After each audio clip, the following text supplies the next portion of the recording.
Every office in America has deadlines, coffee, and at least one person who thinks a cloudy sky is an HR violation. This video is a parade of the dumbest employee complaints ever dragged into the workplace, where hurt feelings, petty grudges, and full-blown nonsense somehow became official business. By the end, your own job might start to feel almost healthy. 1.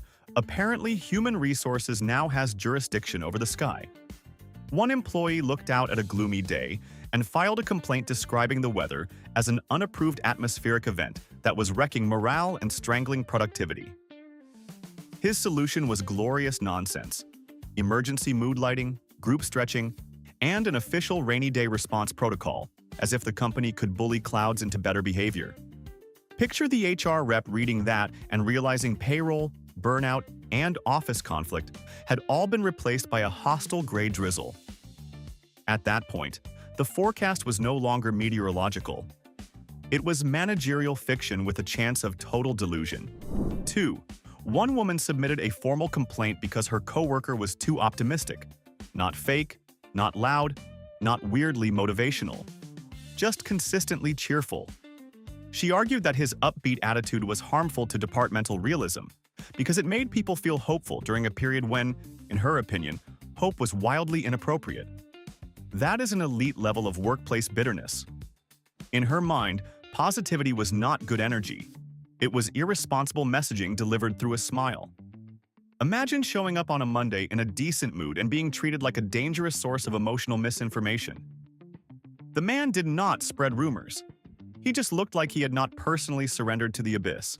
3. A worker once complained that the guy at the next desk looked too much like Ryan Reynolds. According to him, the resemblance was so distracting that his own performance was slipping, and management should consider whether the coworker could somehow tone it down. Tone down what exactly? His face? His bone structure? His accidental good luck in the genetics department? Imagine getting called into a meeting because your existence near a spreadsheet has become a productivity threat. Not because you were rude, noisy, or unhygienic. Just because your jawline wandered too close to someone with weaker emotional stability. That is not an HR problem. That is jealousy seated in ergonomic furniture. 4. A graphic designer filed a complaint against a coworker for wearing too many neutral colors. She said his endless parade of beige, gray, and black was creating visual monotony and actively choking her creativity. Naturally, she wanted him to dress in brighter colors for the good of the team, which is a very special way to turn another adult's cardigan into a department crisis. The poor man showed up dressed like a normal functioning human and somehow got blamed for limiting artistic output. Imagine discovering your most serious workplace offense is owning practical sweaters. Beige was no longer just boring. Under this theory, it had become a direct attack on innovation, imagination, and apparently civilization itself. 5. One employee took the concept of workplace safety and launched it into orbit by demanding that all office paper be laminated. His reasoning was that paper cuts represented an unacceptable laceration risk and required immediate company-wide intervention. He even wrote a 4-page proposal explaining how the change could be implemented, which means he probably handled more dangerous paper while drafting the complaint than during his actual job. Most people get a paper cut, wince for 3 seconds, and continue being adults. This man felt the sting of a tiny slice and decided stationery had crossed the line into armed aggression.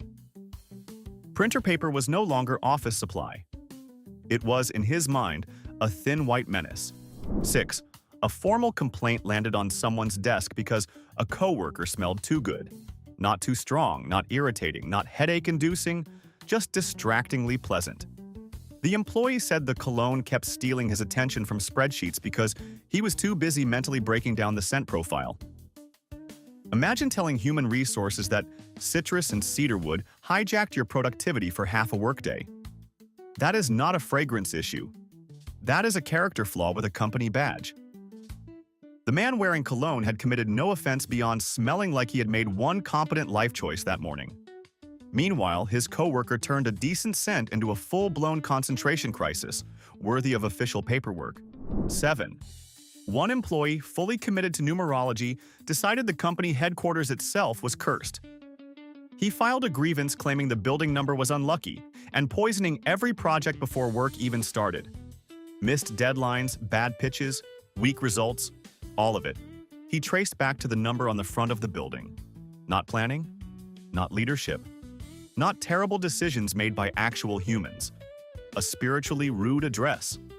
There is something almost impressive about replacing strategy with mystical panic and still saying it out loud. The office was not failing because of bad execution, apparently. It was failing because the sidewalk and the street number were giving off hostile energy. Corporate accountability had finally entered the supernatural phase. 8. A worker became convinced the office carpet contained a hidden repeating sad face and filed a complaint about it. He said the pattern was subliminally programming the staff for failure, which is an incredible amount of power to assign to commercial flooring. Most people notice ugly carpet, shrug, and keep walking.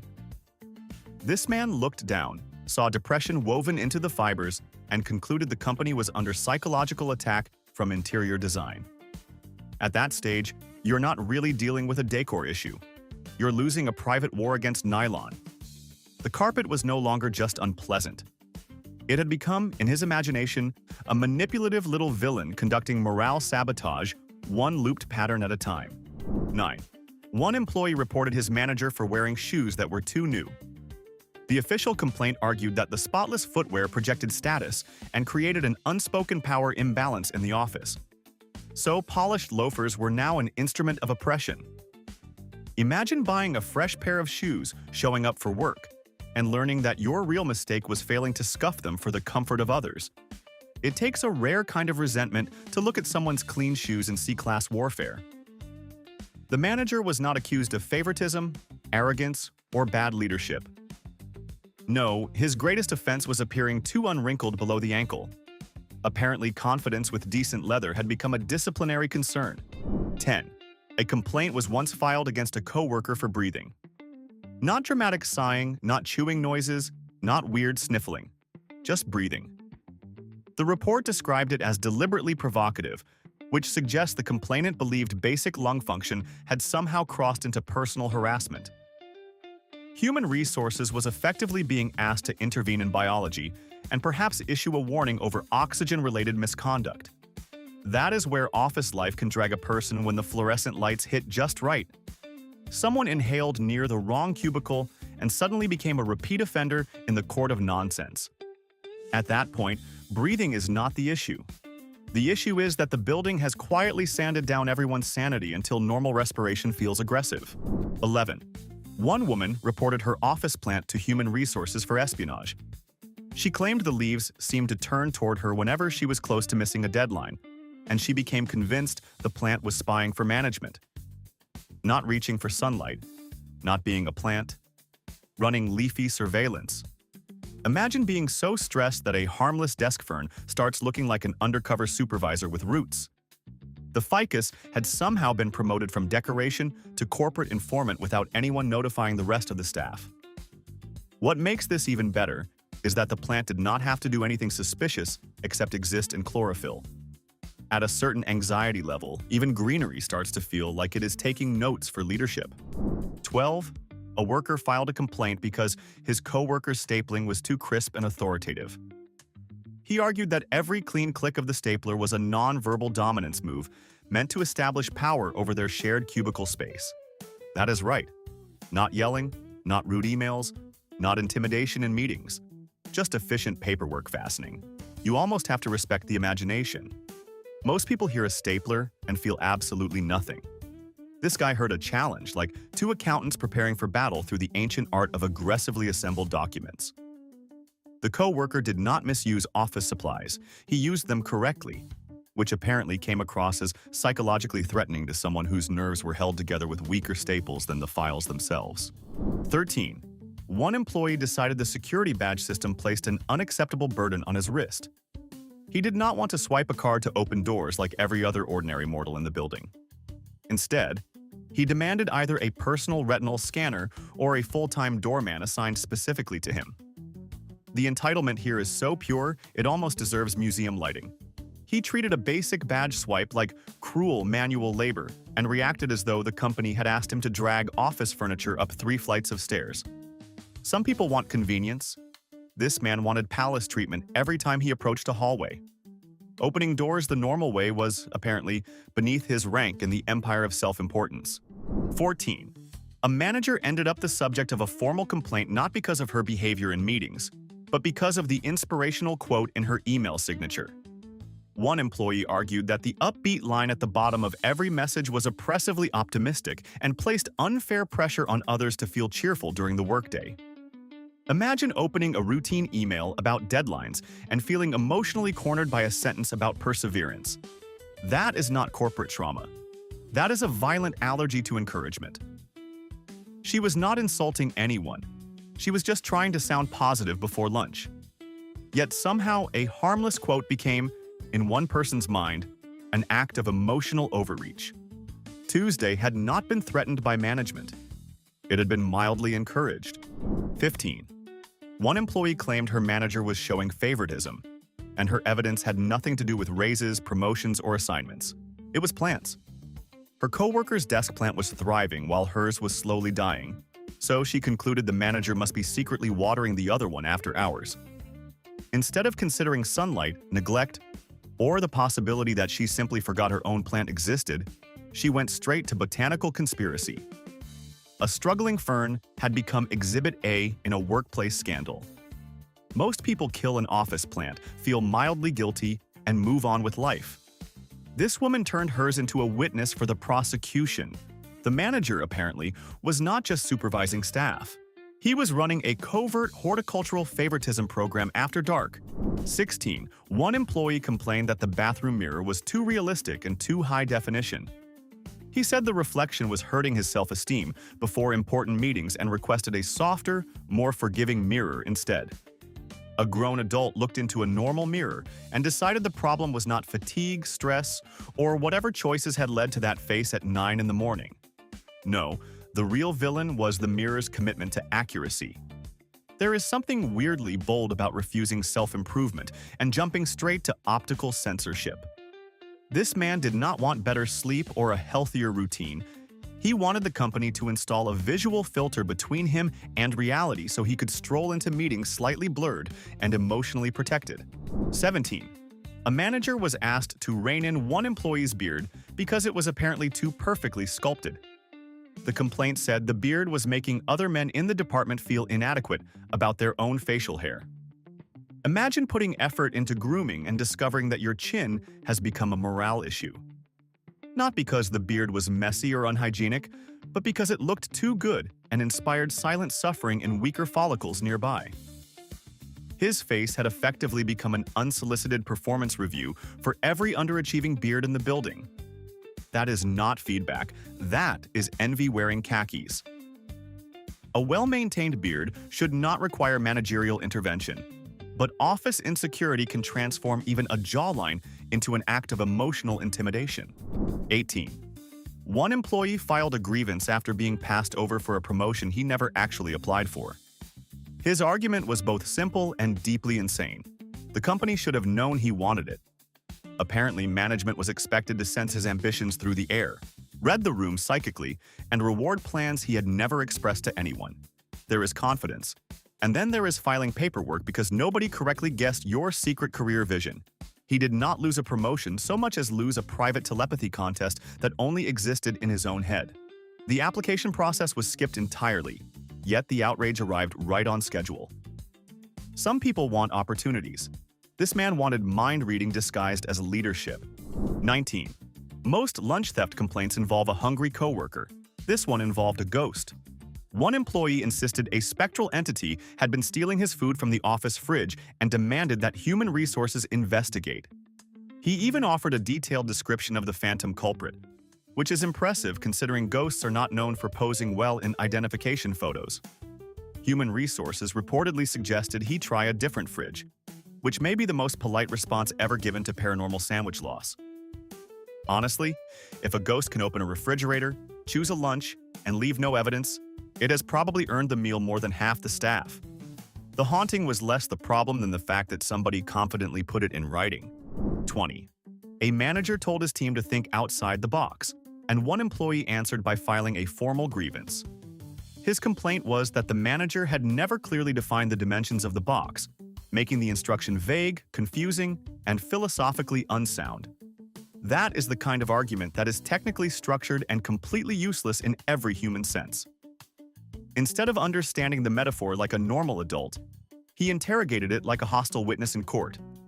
A common workplace phrase had been dragged into a logic trial because one man decided literal thinking was his weapon of choice against productivity. He did not misunderstand the assignment. He held it hostage until everyone else regretted speaking in metaphors at all. 21. A complaint was filed over a co-worker's beach screensaver because, allegedly, it was too judgmental. The employee said the image of blue water, sunshine, and suspiciously perfect vacation energy was mocking his dad bod and quietly damaging his confidence all day. He wanted it replaced with something less threatening, which is an incredible amount of suffering to extract from a stock photo of a shoreline. The beach had done nothing except exist in high resolution, yet it somehow became a body-shaming villain. That is what happens when insecurity, fluorescent lighting, and too many office hours combine into one fragile emotional stew. A tropical background was not insulting him. But once that idea entered his head, the sand practically started smirking. 22. One employee got stuck on hold with his own company and filed a complaint, but not because the wait was too long. The problem was the hold music. It was too catchy, lodged itself in his brain, and wrecked his concentration for the rest of the day. That means one harmless corporate melody achieved what no team-building seminar ever could. Total psychological occupation. Imagine losing half an afternoon to a loop of smooth saxophone and bland optimism. The music did not just accompany a delay. It annexed mental real estate and refused to leave. At that point, it was not hold music anymore. It was audio malware in business casual form, quietly replaying itself behind every email and spreadsheet until the man spiritually surrendered. 23. Break room drama reached a weirdly elegant level when one employee complained that the company had switched from ethically sourced local spring water to what he described as a generic, soulless filtration system. Soulless water. That is the phrase he chose and apparently believed. Most adults are satisfied if the water is cold and does not taste like a public pool. This man wanted hydration with moral depth, regional identity, and a compelling backstory. The water cooler was no longer a utility. In his mind, it had become a symbol of cultural decline. Office boredom can become dangerous when someone starts expecting emotional authenticity from a cup of water. At that point, thirst is not the issue. The issue is having far too much free time near a dispenser. 24. One worker launched a personal crusade against corporate jargon by filing a grievance every single time his manager said, "Let us touch base." He argued that the phrase was empty, irritating, and an outright insult to the English language. To make things better, he attached a list of preferred alternatives that were supposedly more literal and less offensive to civilization. There is something weirdly noble about turning linguistic annoyance into official paperwork. Most people hear a stale office jargon, roll their eyes, and move on. This guy treated one tired phrase like a full-scale war crime against speech and volunteered himself as the exhausted sheriff of departmental vocabulary. He was not managing tasks. He was policing verbal decay, one memo at a time. 25. A complaint was filed against the office's friendliest employee because she was a hugger, but that was not even the weird part. The complainant carefully explained that he was not anti-hug in principle.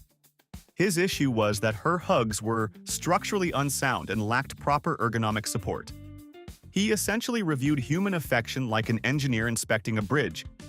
Imagine someone trying to be warm and welcoming, only to receive a technical critique of embrace mechanics. A simple hug had somehow become a matter of load-bearing integrity and emotional architecture. That is not discomfort. That is overanalysis with a lanyard. She offered friendliness. He answered with what sounded like a failed safety report on the stability of upper body contact. 26. One employee accused his office mate of weaponizing handwriting. Every time the coworker filled out the whiteboard or wrote a quick note, the letters came out absurdly neat, balanced, and annoyingly elegant. The complainant said it made his own handwriting look like a hostage letter and was quietly damaging his confidence in meetings. His proposed fix was either typed notes only or a company standard for acceptable penmanship. Imagine being so fragile that another adult's cursive starts feeling like class warfare. That is not a documentation issue. That is jealousy triggered by a marker and a few suspiciously beautiful capital letters. 27. After winning $50 in the office lottery pool, one employee still found a reason to complain. His issue was not the amount, not the fairness, not the odds. He was upset that the coworker who handed him the money did not do it with enough enthusiasm. Free cash had arrived with the wrong emotional packaging, and somehow that became a workplace issue worth documenting. That takes a very special kind of ingratitude. He accepted a bonus and still judged the presentation like a disappointed game show contestant. Gratitude never even entered the room. It was too busy being outperformed by entitlement. Most people would say thank you and keep moving. This man wanted confetti, applause, and probably a trumpet section for $50. 28. One employee complained that a coworker with elaborate healthy salads was food-shaming the rest of the break room. She had not said anything rude, made any comments, or looked down on anyone's burger. Her crime was quietly showing up with vegetables, grains, and the kind of lunch that makes nearby pizza slices feel morally compromised. In his mind, her meal was too virtuous to be innocent. That is not food criticism. That is guilt having a panic attack in the presence of chickpeas. The woman was just minding her business with grilled chicken and greens while someone else built an entire courtroom case around the emotional damage caused by visible self-control. Her salad did not say a word. It still won the argument. 29. A complaint was filed against a top performer, not for anything recent, but for a project he had completed 2 years earlier. The complainant said he was still haunted by the legacy of that achievement and felt it continued to discourage new ideas across the department. Imagine doing excellent work once and accidentally becoming a ghost story for less ambitious people forever. Competence had apparently developed a shelf life longer than dairy and a stronger emotional effect than caffeine. This was not really about fairness. It was about one employee refusing to emotionally recover from the fact that somebody else had succeeded too visibly. The project was over, but the resentment stayed fresh, like a grudge carefully refrigerated for future administrative use. 30. One employee filed a grievance because his boss nodded too slowly during presentations. He claimed the long, thoughtful pauses between each nod created unbearable suspense and made him feel like every sentence was being judged by a courtroom statue. Instead of taking the nod as normal listening behavior, he treated it like psychological pressure, delivered one tiny head movement at a time. Imagine finishing a slide, looking up, and deciding your manager's neck tempo is now an HR matter. That is not feedback. That is a man so rattled by silence that even basic body language starts feeling like tactical intimidation. The boss was not hostile. He was just listening with dramatic timing. 31. The vending machine ran out of Diet Coke, which for most people would qualify as a minor inconvenience. For one employee, it was an unsafe working condition worthy of a formal complaint. He argued that the absence of his preferred caffeinated beverage created a serious threat to workplace stability, which is a very dramatic way to say he was annoyed and under-caffeinated. An empty machine slot had become, in his mind, an occupational hazard. Nothing reveals a fragile inner structure faster than treating a missing soda like a collapse of public safety. Civilization did not actually tremble, of course, but he clearly felt it should have. When your emotional support beverage disappears, apparently the next logical step is not adaptation. It is litigation-adjacent whining. 32. A woman complained that her desk mate's perfectly aligned pens and neatly stacked papers were acting as a silent judgment on her own creative chaos. He was not criticizing her, correcting her, or even glancing at her desk. He was simply organized within visible range, and that alone was somehow emotionally aggressive. Imagine being so devoted to disorder that another person's paperclips start feeling like a personal attack. This was no longer about tidiness. It was insecurity staring at a clean workspace and losing badly. The man's real offense was understanding straight lines and basic arrangement. Meanwhile, she transformed office supplies into a moral accusation, as if a neat stack of folders had leaned over and whispered, "Get your life together." 33. During the holidays, someone filed a complaint about a coworker's display of miniature elves, not because the decorations were noisy, offensive, or tied to religion. The issue was that the elves were allegedly a problematic depiction of a marginalized magical community. Yes, a real adult decided the office needed to consider elf rights. Festive desk decor had somehow mutated into an interspecies justice debate for fictional beings in tiny hats. There is overthinking, and then there is reaching a point where Christmas decorations become a social equity crisis for creatures manufactured by folklore and craft stores. Human Resources deserves a commemorative plaque just for remaining conscious through that conversation. Those elves were not causing harm. They were simply sitting there while one person fought imaginary battles on their behalf. 34. One employee complained that his deskmate knew too many trivia facts. The constant stream of random, "Did you know" information, he argued, was filling his brain with useless knowledge and crowding out actual work. His proposed solution was a department-wide no fun facts policy, which sounds less like workplace management and more like a regime founded by aggressively boring people. Harmless curiosity had somehow become an administrative hazard. That is not distraction. That is anti-joy paperwork filed by someone who sees learning as an inconvenience. The coworker was not sabotaging productivity. He was committing the far worse offense of making the office briefly interesting. And for some people, that is apparently harder to tolerate than bad coffee and mandatory meetings. 35. After rain destroyed his carefully styled pompadour, one employee submitted an expense report for urgent salon intervention. His argument was that the forecast had not adequately warned him about the damage risk to his hair, so the company should cover the recovery. Imagine working in accounting and opening a reimbursement request because nature failed to respect a hairstyle. Wet hair had become, in his mind, a corporate liability issue. Most people carry an umbrella, wear a hat, or accept temporary defeat. This man tried to invoice his employer for emotional and follicular damages before the afternoon meeting. The storm was not the problem. The problem was a belief that his grooming standards deserved budgetary protection from the sky itself. 36. One employee wanted the break room microwave replaced because its end-of-cycle beep sounded patronizingly cheerful. He felt the tone was mocking him every time he reheated his sad little lunch, which is an astonishing amount of emotional projection to place on an appliance that mostly just heats leftovers.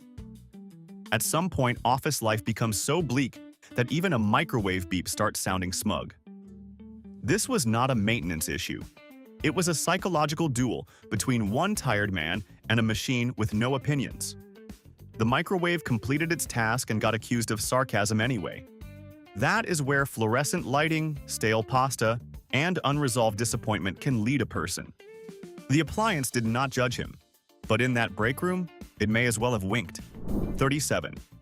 In Talkeetna, Alaska, the honorary mayor was a cat named Stubbs, and because reality occasionally drinks at lunch, someone actually filed a complaint about him. The charges included excessive napping and an unprofessional demeanor, which would already be ridiculous if aimed at a human and becomes pure poetry when directed at a cat. Imagine submitting formal paperwork because a feline authority figure behaved too much like a feline. The complaint reads less like governance and more like someone losing an argument with whiskers. Honestly, the napping probably made Stubbs more believable than plenty of actual officials. He was not failing the role. He was embodying it in the most cat-specific way possible, which apparently offended somebody's sense of public administration. 38. One employee complained that the latest Employee of the Month winner did not deserve the award because all of her good deeds were clearly performative. In other words, she was too visibly helpful, and that made her suspicious. There is something beautifully bitter about watching kindness get cross-examined like a criminal motive. She worked hard, helped people, and still got punished because someone else could not emotionally survive the idea that effort and recognition might occasionally be connected. Jealousy had put on a lanyard and started calling itself professional concern. No good deed goes unpunished in an office where resentment is better organized than the filing system.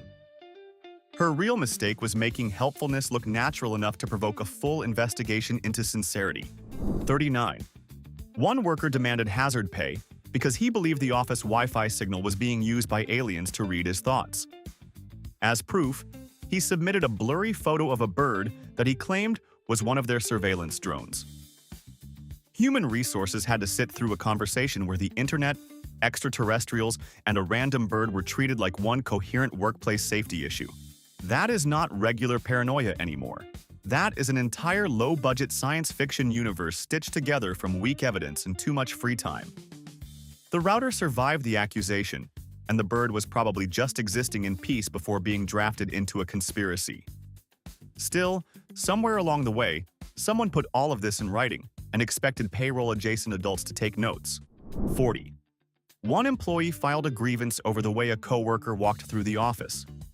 The complaint said his pace was too rhythmic and too confident, creating an auditory distraction nobody could ignore. So now even footsteps can apparently be guilty of excessive charisma. Imagine moving from one room to another with slightly too much purpose and discovering your stride has become a workplace offense. He was not stomping, dancing, or kicking furniture. He was just walking like his life contained momentum, and that proved too much for someone nearby. Office politics can rot the brain so thoroughly that even locomotion starts feeling provocative. The man had legs and used them with conviction. For one observer, that crossed a line. 41. A formal complaint was lodged against a new hire on her second day, not because of performance, but because another employee found her name too difficult to pronounce. Her proposed solution somehow made things worse. The new employee should consider adopting a simpler, more American-sounding name for the sake of team harmony. That is not feedback. That is laziness dressed up as practicality. A person arrived ready to work and immediately got told her identity was too inconvenient for someone else's tongue. Some people do not need accommodation. They need basic manners and far less confidence. The problem was never her name. The problem was an adult who thought personal effort was optional and other people should edit themselves to save her a few syllables. 42. One employee filed a complaint against a coworker for saying Happy Monday. His argument was that the phrase was demonstrably false and amounted to gaslighting the entire office into pretending anyone enjoys the start of the week. Ridiculous? Completely? Spiritually understandable? A little. Still, converting that irritation into formal paperwork is elite pettiness. A harmless greeting had somehow become a philosophical crime against truth. Mondays are rough, but this man escalated the issue like he was defending objective reality from cheerful propaganda in business casual. The co-worker was not spreading lies with malicious intent. He was just trying to sound pleasant before coffee. Unfortunately, that level of optimism collided with somebody who had apparently sworn an oath against emotional sunlight until Tuesday. 43.